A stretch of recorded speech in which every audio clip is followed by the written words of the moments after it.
One piece की दुनिया अब उस मोड़ पर आ चुकी है जहां फाइनल सागा की जो आग है वो हर तरफ फैल चुकी है। सदियों पुरानी चीजें हमारे सामने आ रहा है, खुद इमो समा मूव कर रहा है और इसी के साथ ओडा सेंसे का वो स्टेटमेंट जिसने सारे फैंस का दिमाग हिला के रखा था। That man and that man will finally fight and I hope no one dies.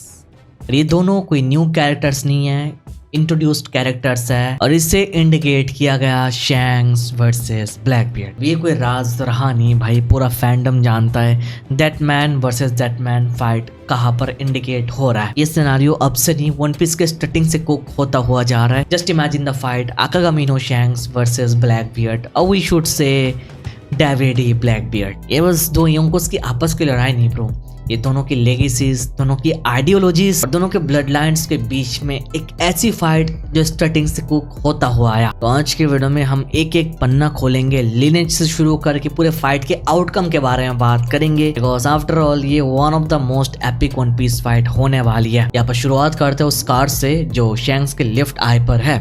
Marine fort से पहले शैंक्स ने व्हाइट बियर्ड से फेस टू फेस साफ कह दिया था ये जो स्कार है ये किसी से गलती से नहीं, ये किसी से धोखे से नहीं मिला, बल्कि ये ब्लैक बियर्ड ने उसे तब मारा जब शैंक्स पूरी तरह से अलर्ट था। सोचो ऐसा इंसान जिसके ऑब्जर्वेशन हाँ की पूरे वन पीस वर्स में टॉप टियर है, उससे ब्लैक बियर्ड ने अलर्ट होते हुए भी ये स्कार दे दिया। ये ऑलरेडी हमको बताता है ब्लैक बियर्ड को हल्के में नहीं लेना है मेरे भाइयों। मैं हमेशा देखता हूँ लोग ब्लैक बियर्ड को हमेशा हल्के में लेता है, बोलते कि नहीं शैंक्स के सामने नहीं टिकने वाला है ब्रो। ये सिनेरियो हमको बताता है we can't take him easily bro. यहाँ पर ऑफ कोर्स एक सवाल है, ब्लैक बियर्ड ने जिस स्कार शैंक्स से आंखों में दिया ये लेकिन दिया क्यों? इन दोनों के बीच में ऐसी क्या दुश्मनी है कि शैंक्स पहले से यार ब्लैक बियर्ड के ऊपर इंटेल कलेक्ट करता हुआ जा रहा है वो वन पीस के स्टार्टिंग से, और ब्लैक बियर्ड भी शैंक्स के पीछे ही है। ये सिनेरियो राइवलरी कम फेट ज्यादा लगती है। फेट की बात क्यों कह रहा, सारे मांगा रीडर्स को पता ही होगा। गॉड वैली आज से 38 साल पहले ये सब कुछ कुक हुआ था जब ज़ेबेक ने गार्लिंग फिगरलैंड के साथ फाइट किया था। गार्लिंग शैंक्स का बाप एंड ज़ेबेक ब्लैक बियर्ड का बाप आपस में फाइट हुई थी और ज़ेबेक ने वन शॉट से गार्लिंग को पेल दिया था। और यहाँ पर सब लोगों को पता है वर्ल्ड गवर्नमेंट प्लेड डर्टी। गार्लिंग ने वही 1 HP ज़ेबेक को अपने हाथों से मार के वहां का हीरो बन गया था। अब ये बात तो ब्लैक बियर्ड को पता ही होगा, उसके बाप को लास्ट स्टेप किसने किया था? गार्लिंग फिगरलैंड ने किया था और वो किसका बाप है? शैंक्स का बाप है। तो शैंक्स ब्लैक बियर्ड का सेटअप जो स्टार्टिंग से हम लोग कुक करते हुए देख रहा ना, ये सेटअप राइवलरी कम ये फेट ज्यादा है जो 38 साल पहले गॉड वैली में सील हो चुका था कि ये दोनों फाइट करेंगे। एंड आयरॉनिकली उसी गॉड वैली में ब्लैक बियर्ड भी था एंड शैंक्स भी था। शैंक्स ने अपनी माँ को खो दिया था, ब्लैक बियर्ड ने अपने बाप को खो दिया था। इससे पता चल जाता है मेरे भाई ये शैंक्स वर्सेस ब्लैक बियर्ड का बैटल कोई राइवलरी नहीं, ये एक फेट है जहाँ पर गॉड वैली में सील हो चुका था जो होना ही है ब्रो। गाइस आईपीएल का नया सीजन किसी एनिमे के टूर्नामेंट आर्क से कम नहीं होता है जहाँ हर मैच में पावर स्केलिंग और मोमेंटम बदल जाता है। क्या तुम्हारे पास फ्यूचर साइट या ऑब्जर्वेशन हाकी है मैच का रिजल्ट पहले से देखने के लिए? अगर हाँ तो MEL पर जाओ, वहाँ तुम अपने फ्यूचर साइट और ऑब्जर्वेशन हाकी यूज करके मैचेस के रिजल्ट पहले से प्रेडिक्ट करो और बढ़िया प्राइजेस जीतो। यहाँ पर एनिमे फैंस स्पेशली पायरेट्स के लिए एक स्पेशल बफ है, मेरा कम्युनिटी पोस्ट चेक करो, वहां से जाके सीधा मेरा कोड BBF7 यूज करने से तुमको 40,000 तक का बोनस मिल सकता है जिससे तुम अपने एनिमे स्टफ्स खरीद सकते हो। बाकी किसका वेट कर रहा हो, जाओ अपना फ्यूचर साइट या ऑब्जर्वेशन हाकी दिखाओ। लेकिन क्या शैंक्स को हराना इतना ही आसान है? नहीं है मेरे भाई। ओडा सेंसे ने खुद शैंक्स के रेड एयर क्रू को मोस्ट बैलेंस क्रू बताया। इनमें से एक भी बंदे के पास कोई डेविल फ्रूट पावर नहीं है, ये उनका डिसएडवांटेज नहीं एडवांटेज है। सारे मेंबर्स के पास है प्योर रॉ टेरिफाइंग हाकी जिसका स्किल अलग ही लेवल पर है। सारे वन पीस फैंस को पता है, बताने की जरूरत नहीं। हम लोग चाहे तो स्ट्रॉन्ग कुछ मेंबर्स के बारे में बात कर सकते हैं। फर्स्ट ऑफ ऑल शैंक्स के बारे में बात करते हैं। शैंक्स की हाकी आज के डेट में पूरे वन पीस में अनमैच्ड है। उसने किड को एक सिंगल डिवाइन डिपार्चर से एक झटके में वही खत्म कर दिया और उनको समझ नहीं आता कि यहाँ पर हुआ क्या था। और यहाँ पर शैंक्स के पास ऑब्जर्वेशन किलर की ऐसी एबिलिटी जिससे वो दुश्मन को फ्यूचर देखने से ही रोक देता है। शैंक्स का रॉ हाकी का एक छोटा सा झलक एडमिरल रियोको को फील करके घुटनों में बैठ गया था ब्रो, पंगा नहीं लेना चाहा। शैंक्स के पास एक सोर्ड भी है और हम लोगों ने देख के रखा है शैमरॉक के पास जो सोर्ड है वो ट्रांसफॉर्म करता है, उसने खुद डेविल फ्रूट खा के रखा है जो 3 हेडेड क्रीचर बन के हमारे सामने आया था तो ऐसा भी होने का चांसेस है कि फ्यूचर में हम लोगों के सामने रिवील हो शैंक्स के वेपन ने भी कोई ना कोई डेविल फ्रूट खा के रखा है, उसका भी सोर्ड ट्रांसफॉर्म कर सकता है, होने का चांसेस बहुत ज्यादा है। यहाँ पर शैंक्स को छोड़ के भी हमारे सामने है Ben Beckmann, the brain and brown के नाम से उसको जानता है। बेकमैन सिर्फ यहाँ पर शैंक्स का राइट हैंड मैन नहीं ब्रो, उसका IQ पूरे ईस्ट ब्लू और ग्रैंड लाइन में सबसे ज्यादा है। उसका हाकी इतना एडवांस है कि वो अपने बंदूक की गोली को हाकी से कोट करके एक लोजिया यूजर को भी मौत के घाटों उतार सकता है। इज़ारो जैसे स्पेड डीमन एडमिरल भी उसके सामने हाथ उठाने पर मजबूर हो जाता है, हमने देखा है। और बैन बेकमैन तक ही सीमित नहीं है, यासोब भी है मेरे भाई। यासोब जिसको द चेजर के नाम से भी लोग जानता है। यासोब की ऑब्जर्वेशन हाकी इतनी खतरनाक है कि दूर बैठे मक्खी के विंग को भी निशाना बना सकता है बिना देखे। आ जाता है यासोब की ऑब्जर्वेशन हाकी फ्यूचर साइड के भी आगे जाती है। दुश्मन क्या सोच रहे वो पहले से नाप सकता है। और इसी के साथ शैंक्स के क्रू में लकी रॉक्स भी है जिसको द स्पीड डीमन बोला जाता है। और हाँ भाई, उससे खाने पर मत जाओ, उसको देखकर लगता है कि वो सिर्फ खाने के शौकीन है, मोटा सा पायरेट है, लेकिन ब्रो वो वन पीस की दुनिया में सबसे तेज इंसानों में से एक है। उसका स्पीड हाकी और मास मोमेंटम उससे इतनी रफ्तार देता है कि वो दुश्मन को पलक झपकते खत्म कर सकता है बिना कोई डाउट के। देखो शैंक्स की जो क्रू है ना, वो एक फैमिली की तरह लड़ती है भाई, उनके बीच में एक बॉन्ड काम करता है, वो लोग एक दूसरे को बहुत ही अच्छे समझते हैं। शैंक्स की क्रू देखने के बाद तुमको रॉजर की क्रू की याद आ जाएगी, वो भी ऐसे बॉन्डिंग बना के काम करते थे। यहाँ पर शैंक्स के क्रू के ऑपोजिट डायरेक्शन में चलता है हमारा ब्लैक बियर्ड का क्रू। ब्लैक बियर्ड का क्रू यहाँ पर बैलेंस पर नहीं, डिस्ट्रक्टिवनेस पर फोकस करता है। शैंक्स के क्रू की तरह इनके क्रू को भी हम लोग ब्रेक डाउन कर सकते हैं। फर्स्ट ऑफ ऑल बात कर सकता है ब्लैक बियर्ड के बारे में। हमको पता है ब्लैक बियर्ड के पास इस वक्त वन पीस वर्स के दो सबसे खतरनाक डेविल फ्रूट्स है, गुरा गुरा नोमी जो दुनिया तबाह कर सकता है, जो ऑफ कोर्स हमारे व्हाइट बियर्ड के पास था, और यामी यामी नोमी जो किसी भी और डेविल फ्रूट पावर को नुलिफाई कर देता है। ये दोनों खतरनाक डेविल फ्रूट उसके पास होने के बाद भी यार उसके सबसे बड़ा एडवांटेज उसका फ्रूट नहीं मेरे भाई, उसका वो नेचर है वेट एंड स्ट्राइक करने वाली।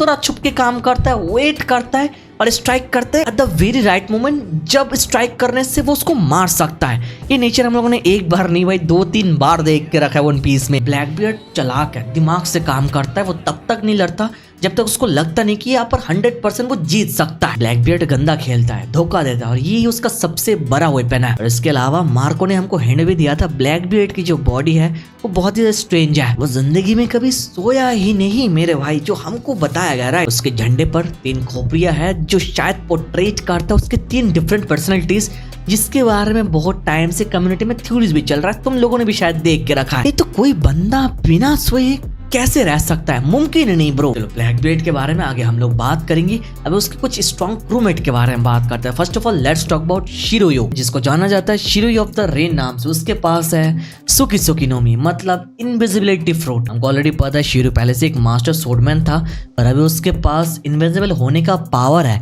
तो यहाँ पर वो अपने आप को इनविजिबल करके एडवांटेज लेके कहीं से भी ओपोनेंट के ऊपर अटैक कर सकता है। और शिरो के बाद आता है वैन ऑगर, जिसके पास रप रप फ्रूट है और वो पलक झपकती खुद को और पूरी क्रूमेट को स्पेस में टेलीपोर्ट कर सकता है। और हाँ, ब्लैक बियर्ड के पास कुजान आओकीजी भी है, एक एक्स एडमिरल जिसके पास आइस एज जैसी तबाही है। उसकी एबिलिटी के बारे में कुछ बताने की जरूरत नहीं, सबको पता है। और हाँ, इसी के साथ कैटरीना देवन भी है जिसके पास नाइनटेल फॉक्स की पावर है और इसी के साथ वो किसी की एबिलिटी को भी कॉपी कर सकती है।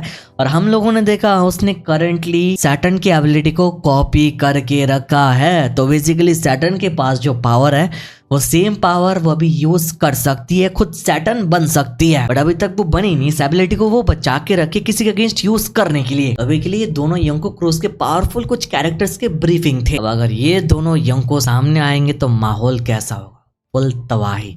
चलो इसके बारे में थोड़ा बात करता है। इमेजिन करो एल्बफ के किसी किनारे या फिर किसी भी सुनसान आइलैंड पर black beard crew and shanks crew आमने सामने आ रहा है। ऑल आउट फाइट होगी बिना कोई डाउट के, बट हमको ओडा के टिपिकल स्टाइल पता है, कैरेक्टर्स अलग अलग 1v1 करते हैं अलग अलग साइड में, सबका अपना अपना अलग अलग मैचअप्स है। यहाँ पर हम लोग इजिली बता सकते हैं शिरोयो वर्सेस बैन बेकमैन की फाइट हम लोग देख सकता है। ये इनविंसिबिलिटी वर्सेस इनसेन आईक्यू और ऑब्जर्वेशन हाकी की लड़ाई होगी। वहीं पर एक और मैचअप बनेगा Van Augur versus Yasopp, because Van Augur के पास भी वेपन है जिससे वो शूट करता है, यासोब के पास भी वेपन है जिससे वो शूट करता है। It would be more like teleportation versus the world's best sniper. एक और पॉसिबल मैचअप हम लोग देख सकते हैं Lucky Roux versus Jesus Burgess. Burgess अपने रॉ मसल पावर और स्ट्रॉन्ग फ्रूट से बाहर उठाकर फेंकेगा और लकी रोक्स अपनी बाइंडिंग स्पीड से उस पहाड़ के हवा में वाइपर्स करके बर्गस के एक पॉइंट ब्लैंक आके कोटेड पंच जोड़ देगा। और बहुत सारे अलग अलग क्रूमेट्स है जिनका पॉसिबल आउटकम हम लोग देखेंगे, बट हमारा काम क्रूमेट्स को ज्यादा हाईलाइट करना नहीं, हमारा काम शैंक्स एंड ब्लैकबीयर्ड को हाईलाइट करना, बिकॉज जो फैंस है ये दोनों के बारे में सुनना चाहता है। जब शैंक्स अपना सोर्ड ग्रिफन निकालकर आगे बढ़ेगा तब पूरा आसमान उसके हाथी के दबाव से फट जाएगा। दिस इज द मोमेंट जहां पर शैंक्स को for the very first time हम लोग ऑल आउट जाते हुए देखेंगे। ऑफ कोर्स शैंक्स के सामने जैसे ब्लैकबीयर्ड होगा, ब्लैकबीयर्ड अपनी पुरानी आदत के मुताबिक सबसे पहले गुरा गुरानोमी से समंदर में सुनामी लाएगा ताकि शैंक्स के मूवमेंट को वो रिस्ट्रिक्ट कर सके। लेकिन शैंक्स अपनी डिवाइन डिपार्चर से उस सुनामी को लिटरली बीच में से चीर देगा। अगर समझ लो ब्लैकबीयर्ड अपने डार्कनेस को पूरे आइलैंड में फैला देगा। जो वो करता है वो कोशिश करेगा कि अपने डार्कनेस एबिलिटी को यूज करके शैंक्स की हाकी रेंज को वो स्वालो कर सके। जैसे फाइनली वो शैंक्स को कॉन्फ्रंट करेगा तो शैंक्स को वो अपने बाप के बारे में याद दिलाएगा जरूर कि उसके बाप ने ज़ेबेक को मारा। ये बात शैंक्स को याद दिलाते हुए ब्लैकबीयर्ड अपनी क्वार्क और डार्कनेस पावर्स को कंबाइन करके एक ब्लैक होल सिंगुलरिटी बनाएगा और शैंक्स वहां पर खड़े होकर वह स्माइल करेगा। उसके पास कोई डेविल फ्रूट पावर तो नहीं, और उसके पास वो विल है जो उसने रॉजर से इनहेरिट किया है। वो अपने ऑब्जर्वेशन हाकी क्लियर से ब्लैकबीयर्ड को कंप्लीटली ब्लाइंड कर देगा, फ्यूचर देखने से रोक देगा। ब्लैकबीयर्ड उसकी फ्यूचर देख नहीं पाएगा और एक ऐसी स्पीड से स्ट्राइक करेगा जो स्पेस और टाइम को चीर देगी। ऑफ कोर्स ब्लैकबीयर्ड के पास भी स्ट्रॉन्ग डिफेंस है। अगर तुम लोग यहाँ पर व्हाइट बीयर्ड की तारीफ करते हो, उसके पावर उसके स्ट्रेंथ की तारीफ करते हो, तो ना चाहते हुए भी तुमको भी ब्लैक बीयर्ड की तारीफ भी करनी पड़ेगी। उसका पावर अभी उसके पास ही है और ब्लैकबीयर्ड इस बैटल में पूरी तरीके से ये पावर को यूज करेगा फॉर श्योर, जो पूरी दुनिया को हिला सकता है। और अभी तक हम लोग through the entire One Piece manga में देखा है हाकी के सामने डेविल फ्रूट पावर भी उतना काम करता नहीं। Hockey is the most important thing. Even regeneration को भी बाईपास करने के लिए स्ट्रॉन्ग हाकी की जरूरत है, जो गबन ने खुद बता के रखा है। तो इस साइड से देखा जाए तो भाई शैंक्स का एडवांटेज है। अगर हम लोग प्योर स्ट्रेंथ और रॉ पावर की बात करें यहाँ पर शैंक्स विनर दिखता है। हाकी की बात करेंगे तो शैंक्स विनर दिखता है। शैंक्स की स्पीड और उसका मास्टरी ओवर हाकी यहाँ पर ब्लैकबीयर्ड को ऑफ कोर्स हरा देगा। लेकिन यहाँ पर एक कैच है, through the entire One Piece हम लोगों ने देखा जीतता हमेशा वही नहीं जिसके पास रॉ स्ट्रेंथ हो ना। और ऊपर से हमको पता है जैसे कम्युनिटी में थ्योरी चल रहा है ब्लैकबीयर्ड के पास 3 डिफरेंट पर्सनैलिटीज हैं या फिर 3 डिफरेंट डेविल फ्रूट्स। तो ये एक टर्निंग पॉइंट बन सकता है इस मैच में अगर कुछ प्लॉट वाइज हमारे सामने रिवील हो तो। और इसको छोड़ के भी शैंक्स वर्सेस ब्लैकबीयर्ड के फाइट में शैंक्स का एक और एडवांटेज आता है, दैट इज कुजान हिमसेल्फ। जब ब्लैकबीयर्ड थोड़ा डोमिनेट करेगा, अपना गार्ड डाउन करके शैंक्स के ऊपर भयंकर अटैक करने वाला होगा, तब कुजान एक बढ़िया रोल प्ले कर सकता है। वो ब्लैकबीयर्ड को धोखा दे सकता है, बहुत ज्यादा चांसेस है। इनफैक्ट मैं बोलूंगा 95% चांसेस है। कुजान यहाँ पर ब्लैकबीयर्ड को ज्वाइन किया for a reason. It is possible Kuzan could be a part of sword member, या फिर कुजान अपने खुद के जस्टिस के रोड को फॉलो कर रहा है और आगे चल के वो ब्लैकबीयर्ड को धोखा देने वाला है। और इसी के साथ हम लोगों ने देखा ब्लैकबीयर्ड के क्रू में शैंक्स क्रू जैसा बॉन्डिंग नहीं है। ब्लैकबीयर्ड का क्रू अपने बाप ज़ेबेक के क्रू को ज्यादा रिफ्लेक्ट करता है। जहाँ हमने देखा ज़ेबेक को छोड़ के उससे crewmates white beard, big mom काइतो भाग गए थे लिटरली, बट रॉजर के क्रूमेट ने ऐसा किया नहीं था। जब रॉजर ने अपना पूरा स्ट्रेंथ यूज कर लिया था फाइट में, फिर उनके क्रूमेट वहां से जाकर उनको लेकर आए। अगर नहीं आते तो गार्लिंग उनको भी मार देते। ज़ेबेक डोमी रिवर से हटने के बाद भी जिंदा था, बट उसे क्रूमेट्स को छोड़ के चले गए। फॉर दैट रीजन ज़ेबेक को गार्लिंग मार पाया। तो ज़ेबेक के क्रूमेट की तरह यार ब्लैकबीयर्ड के क्रू में भी उतना ज्यादा स्ट्रॉन्ग कनेक्शन नहीं लगता है। और ऊपर से हम लोगों ने ये भी देख के रखा है ज़ेबेक का जो क्रू था उसमें भी एक धोखेबाज था, आई होप रिमेम्बर, जिसने ये सब कुछ स्टार्ट किया, जिसकी वजह से शैकी किडनैप हुआ, गॉडविल इंसिडेंट हमारे सामने आया। तो इसी को पैरेलल करते हुए कुजान कुड बी द वन जो ब्लैकबीयर्ड को भी ट्रे करेगा। ये तो श्योर है कि भाई कुजान शैंक्स को एक ओपनिंग देगा। और यहाँ पर इसका मतलब ये होता है ब्लैकबीयर्ड हार मान लेगा? नहीं मेरे भाई, ब्लैकबीयर्ड जो कैरेक्टर है इस कैरेक्टर को बनाएगा एंड ऑफ एन ईरा दिखाने के लिए। वो एक सर्वाइवर है। ज़ेबेक को दिखा के, उसके स्टोरी दिखा के ब्लैकबीयर्ड कैरेक्टर को और भी मजबूत किया गया। डेविल लिनेज हमारे सामने आके डेविड जॉन्स को मेंशन करके ब्लैकबीयर्ड कैरेक्टर का नाम और भी ज्यादा मजबूत किया गया, जिससे हमको पता चलता है Blackbeard should be one of the major character for the final arc, for the final candidate for sure. अब आते हैं फाइनल सवाल पर, 1v1 में कौन जीतने वाला है, शैंक्स या फिर ब्लैकबीयर्ड? देखो राइटर जैसे ओडा सेंसे है तो हम लोग यहाँ पर दोनों के सिनारों के बारे में अलग अलग से बात करता है। First of all let's talk about shanks. अगर शैंक्स ने ब्लैक बियर्ड को रोक दिया तो जो दुनिया का बैलेंस है वो बरकरार रहेगा। शैंक्स उस वर्ड को प्रूव कर देगा, हाकी ट्रांसेंड्स ऑल, हाकी सबसे ऊपर है। शैंक्स ब्लैक बियर्ड को डिफीट करने के साथ मरीन और वर्ल्ड गवर्नमेंट का वो डर नहीं रहेगा, क्योंकि हमको पता है शैंक्स ऑर्डर मेंटेन करता है। लेकिन मेरे भाई स्टोरी के पर्सपेक्टिव से अगर तुम देखोगे तो यहाँ पर ब्लैक बियर्ड के अगेंस्ट शैंक्स की जो जीत है ये स्टोरी को आगे नहीं बढ़ाती है। इसमें वो इमोशनल डैमेज वाली बात नहीं जो लूफी को पीक पर ले जाएगा, जो लूफी को भी जरूरत है। और इसी के साथ अगर शैंक्स ब्लैक बियर्ड को डिफीट कर देता है तो जो ज़ेबेक का प्रॉमिस है इमो से वो यहाँ पर वापस आएगा, उसके चेम्बर में आएगा। ये प्रॉमिस तो फिर गलत हो जाएगा और हमको पता है ओडा सेंसेई ऐसे प्रॉमिस जो है ये निभाता है, ऐसे प्रॉमिस ऐसे जाने नहीं देता है। इतना ज़्यादा कुक करने के बाद, क्या ब्लैक बियर्ड को डेविल इमेज दिखाने के बाद, इतना रिवील के बाद इस कैरेक्टर को ऐसे वेस्ट कर देगा, ये प्रॉमिस ऐसे फुलफिल नहीं करवाएगा। टू बी ऑनेस्ट मुझे नहीं लगता है मेरे भाई। तो साइड को देख के अगर हम लोग आगे बढ़े तो शैंक्स जीतने का चांसेस 40% और ब्लैक बियर्ड के जीतने का चांसेस 60%। इवन तो हम वन पीस फैंस को पता है हम सारे के सारे शैंक्स के साइड में है ऑफ कोर्स, पर हम लोग पूरे टाइम एक साइड को सपोर्ट करते हुए बात नहीं कर सकता ना, हमको दोनों साइड देखना पड़ेगा। तो अगर ब्लैक बियर्ड यहाँ पर जीतेगा तो कैसे जीतेगा इसके बारे में थोड़ा बात करते हैं। ब्लैक बियर्ड अगर जीतेगा तो यहाँ पर वो अपने प्योर स्ट्रेंथ से नहीं जीतेगा, बल्कि किसी गंदी चाल से। ब्लैक बियर्ड कैरेक्टर को हम लोग जानते हैं राइट, ब्लैक बियर्ड कभी साफ लड़ाई नहीं लड़ता है, वो फेयर एंड स्क्वायर फाइट करता नहीं ब्रो। हमको पता है उसके पास शिरोयू और वैन ऑगर है और इन दोनों एबिलिटी के बारे में तुमको ऑलरेडी बता के रखा है। इनविंसिबल और टेलीपोर्टेशन एबिलिटी यूज करके वो शैंक्स को पीछे से वार कर सकता है बिना कोई डाउट के। शैंक्स को ये सारे हरकतें पसंद नहीं, बट ब्लैक बियर्ड ये सारे मामलों में एक्सपर्ट है। शैंक्स जहाँ पर रिस्पेक्ट के साथ फाइट करेगा, ब्लैक बियर्ड वहीं पर डर्टी खेलेगा, बिकॉज़ ब्लैक बियर्ड को जीतने से मतलब है मेरे भाई। So there's a chance that history will repeat itself। जैसे ब्लैक बियर्ड का बाप ज़ेबेक शैंक्स के बाप गार्लिंग को डिफीट किया था, तो वैसे ब्लैक बियर्ड भी शैंक्स को डिफीट कर सकता है। ओडा सेंसेई ने क्या बोला था, that man versus that man, जब वो लोग फाइट करेंगे I hope no one dies. और हमको एक कॉमन रूल पता है, हमेशा अच्छे कैरेक्टर से मरता है मेरे भाई, और कोई पॉपुलर कैरेक्टर मरने के बाद मांगा पॉपुलैरिटी उस लेवल पर जाती है, और हमेशा ऐसा होते हुए आया। नारुतो में देख लो, पॉपुलर कैरेक्टर इटाची मर गया, ओबिटो मर गया, और हाँ एक मांगा में पॉपुलर कैरेक्टर मरने से मेरे भाई मांगा की पॉपुलैरिटी बढ़ने के साथ लोग वो रॉ इमोशन भी फील कर पाता है। और मैं बोलूंगा वन पीस में मैंने फील किया बहुत ही लंबे टाइम से ये रॉ इमोशन मिसिंग है भाई। लास्ट टाइम कब हम लोगों ने वो रॉ इमोशन फील किया भाई, कब भाई लास्ट टाइम एक बढ़िया मेजर कैरेक्टर मरा, मुझे याद नहीं भाई। कोई मेजर कैरेक्टर मरने की बात आती है तो लोग व्हाइट बियर्ड को याद करता है, एस को याद करता है मेरे भाई, सबसे ज्यादा इन दोनों को याद करता है। तो भाई बहुत लंबा टाइम हो चुका है, कोई मेजर कैरेक्टर नहीं मर रहा है। और इसका सबसे एक बड़ी एग्जांपल हम लोग जुजुत्सु काइसेन से दे सकता है। गोजो मरेगा इसके बारे में किसी ने नहीं सोचा था, पर वो मरने के बाद मांगा पॉपुलैरिटी स्काई रॉकेट हो गई थी। एवरी सिंगल चैप्टर आने के साथ वर्ल्ड वाइड ट्रेंडिंग मेरे भाई। तो जो राइटर्स है उनके लिए ये एक बढ़िया ट्रिक है, एक कैरेक्टर को पॉपुलर करो फिर उसको एक पॉइंट पर लाके मारो ताकि फैंस का दिमाग फट जाए, मांगा ट्रेंडिंग पे चला जाए। एक साइड से देखा जाए तो अगर शैंक्स बाय एनी चांस मर जाए तो कैरेक्टर ग्रोथ किसका सबसे ज्यादा होगा? तुम्हारे दिमाग में नाम आ रहा है, मुझे पता है, हमारा मेन कैरेक्टर लूफी, उसका ग्रोथ और भी ज्यादा होने वाला है। पूरे वन पीस वर्ल्ड में अफरा तफरी मच जाएगी कि भाई सच्ची में शैंक्स मर चुका है, योंको इज डेड। हमको पता है लूफी ऑलरेडी ब्लैक बियर्ड को डिफीट करना चाहता है, उसकी वजह से उसका भाई मरा, उसकी वजह से व्हाइट बियर्ड मरा, ये डुएल ऑलरेडी कुक हो रहा है। पर अगर वो शैंक्स को भी मार देगा तो मुझे सोच के डर लग रहा है लूफी का रिएक्शन क्या होगा न्यूज में रीड करने के बाद।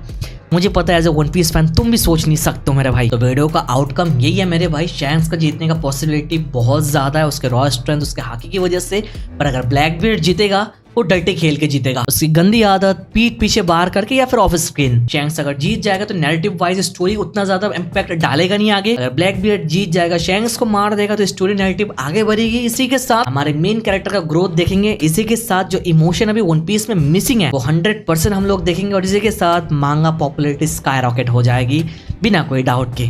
तो आज के वीडियो में कंक्लूजन यही है, दोनों साइड के बारे में मैंने बात किया। बाकी मैं जानना चाहूंगा वीडियो के नीचे बस तुम लोग एक कमेंट करके बताओ तुमको क्या लगता है कौन सा आउटकम वन पीस मांगा के लिए बेटर है। एक कमेंट जरूर करना, वीडियो तक देख रहे हो तो लाइक करना, चैनल पर सब्सक्राइब कर देना।